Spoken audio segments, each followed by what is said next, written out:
In recent weeks, the US election has brought the word weird to people's lips as a descriptor. One might even say an insult.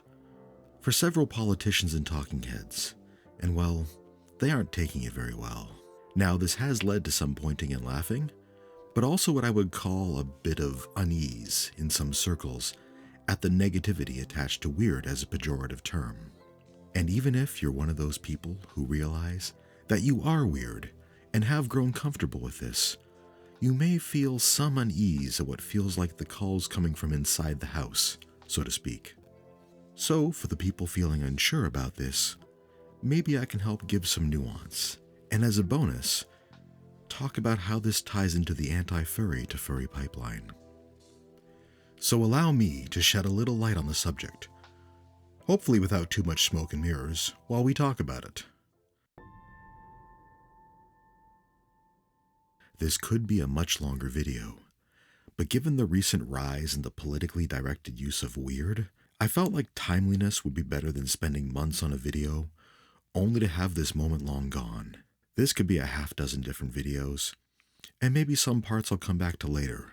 But for now, let's talk about weird. So, why do we call them weird? Well, because they are weird. And they get real mad when we point that out. Thanks for coming to my TED Talk.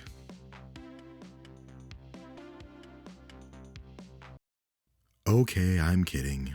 Well, not about the weird part, but I want to give a little more nuance. Stick around. They're being called weird, and to be clear, they are weird, but being weird is not the problem. So what is the problem exactly? Now, lots of people are weird, for many reasons, and take it from me, growing up with that can be hard. There are so many reasons why you could be othered by the people around you. Everything from elements of your personality, your hobbies and interests, to the social norms of your surroundings, or simply looking different than others. Or maybe you're just a shy kind of guy. Fitting in is hard when you're like this, and you may cultivate few, if any, friends.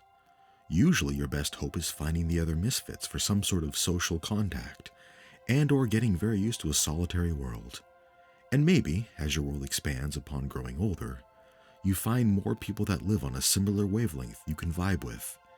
In the olden days, before home internet, college and beyond was when your world often grew exponentially in size, and you could find the people you could not only survive with as your true self, but even thrive. But if it's not your time to shine, you can instead attempt to blend. You can try and fit in. You can mask. And I totally get the choice, futile though it may often be, because it's helpful. Hell, even if you have embraced your weirdness, there are moments where you can choose to do this. I go to work every day, and none of this shows up there, so picking and choosing can often be reasonable. Besides masking, another way is to belong to a group with an interest or passion out there that keeps the crowd looking at something or someone else, and not each other. Fans of the same band or sports team? Sure. Avid watchers of some show? Totally. All of you enjoying the same fandom or hobby? Absolutely. As long as the focus never needs to shift back to you, nobody's gonna know unless you let them know. But as a kid growing up and in school, that day-to-day in-person interaction and stress, plus the funhouse ride of growing up, it's gonna be next to impossible to totally hide it. So when you're weird, you're often left with very different choices. You struggle to find your groove in people, you go it alone, or you find a group that is focused entirely on other people, so nobody is looking at you. Then we add in the internet, where once upon a time our worlds remained small until we hit college age. That time is long gone. Now a kid can either be cyberbullied or find their circle of perceived acceptance long before the concrete has started to set on their personality. And that magnet can be a very strong one to steer one's sense of self. So once again, two very different paths. Find your weird people, or find yourself a group whose focus is other people, not themselves. And for the latter, there's no better group of people for that than one that bases their membership on disliking other people for whatever reason. Probably most of the people in that group are harboring feelings of not belonging, and desperately hoping if they keep pointing at other people, nobody will notice. It's easier to blend when everyone's focused on someone else, right? Add in online where everyone can choose how much or how little to show to the group. And groups dedicated to negativity and hate are a magnet for people desperate to fit in. All they have to do is hide themselves and keep the hate on others. It's both easier to mask online and easier to find a common ground in disliking others, instead of liking themselves or others in their group. So we get where we are now. Group members with accounts that look like this, copy-pasting insults because wearing a costume and being profoundly weird online is quote-unquote cringe. And the irony meter explodes because they don't know the truth. The problem isn't that they're weird. The problem is that they are weird, but have chosen a path where their peer group sees this as a problem. Now they have to hide it and desperately point the finger at others. But sooner or later, that starts to slip. And this is where the fabled anti-furry to furry pipeline comes from. Sometimes it gets called the furry virus, the pathogen for those versed in the language of cringe. The vague idea is somehow seeing furries makes everyone want to be them, and the haters just see more of it, spelling their inevitable downfall to wearing padded expensive carpets in public. But personally, I don't buy that. Normal people just see this stuff and go, okay, not my thing, and go back to whatever normal people really do behind closed doors. There's no void in that life to fill there. But for the people who don't fit in, they're faced with other outsiders, being proud of their weird, and they do not like it, whether they understand why or not. Sometimes it feels like they're even looking for that conversion narrative. You get things like, why does YouTube keep showing me these videos? Trying to leave that hook in the air. Or, stop trying to make me into a furry, they say to precisely 0 people trying to make them into a furry. They're looking for their, would the term be forced furryization? Forced furrification? Forced furrying? I don't know. The fact that there isn't a term for that could tell you how much exactly that is not a thing. But it's almost like they're looking for that narrative because they're so desperate to make that change, but they can't make it themselves. So they are reaching out for that narrative to explain why they become one. They want to join the fun, but they want to be absolved of making the choice themselves. So they come up with these weird, conversion narratives. At the core of cringe lies empathy. Cringe just insidiously weaponizes it against a person. Cringe means the viewer is seeing somebody and empathizing. The kid seeing someone not fitting in, being weird, happy, and proud of it, and then intrinsically feeling secondhand shame, is telling on themselves. Faced with this, their defense against seeing another weird person is to point at the furry as the real problem. Hell, some base their personality around this as far as even creating an identity around it. Weird. You've seen these profiles online.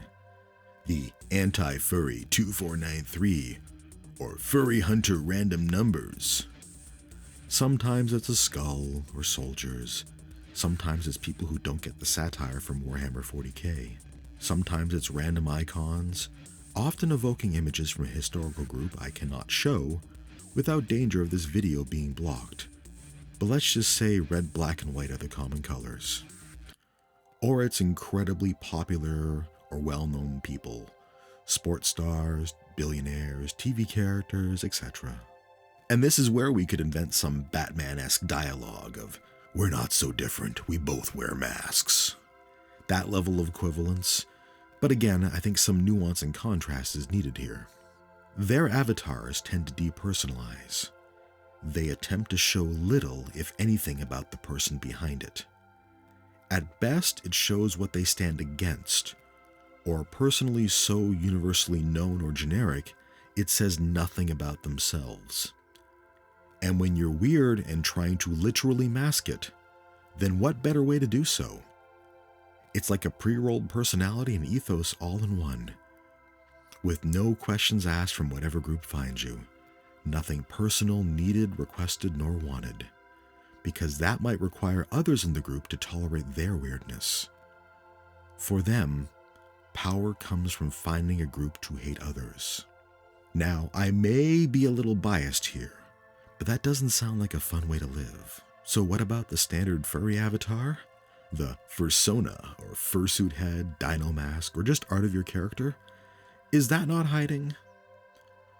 Well, it can be, not gonna lie. It's nice to express aspects of yourself that you might not be comfortable doing so in your more day-to-day existence. So masks help make people braver, they lower inhibitions, and definitely help people do things they wouldn't do unmasked. And the furry fandom is no exception. The difference here is this fandom is mostly dancing and doing silly skits or creative stuff, versus threatening random people online. But hey, who am I to judge? But there is one big difference. Where these are impersonal, the furry community aims to be almost hyper-personal. This avatar is meant to be unique. For many in the community, the fursona and the mask gives them a chance to explore and express themselves individually.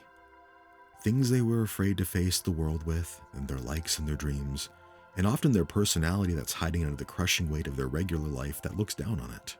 Again, where one side hides the weird in a crowd, the other aims to stand out. Think about it this way. While I might be using this mask to hide from people who dislike me, this person is using this mask to hide from people who are ostensibly their friends. And the anti-furry to furry pipeline? Well, for many, the pain of keeping themselves hidden becomes greater than the pain of what others think of them, and they join up. Seeing a bunch of people free to be weird and wonderful can't hurt either. Because in truth, this is not a mask. This is a cocoon. And inside it is a big fluffy blue dog or similar, just waiting to pop out. So if you're already using any energy on hating furries, and yet inexplicably you keep ensuring you encounter them, well, I'm sure we'll be seeing you real soon at the next furry convention.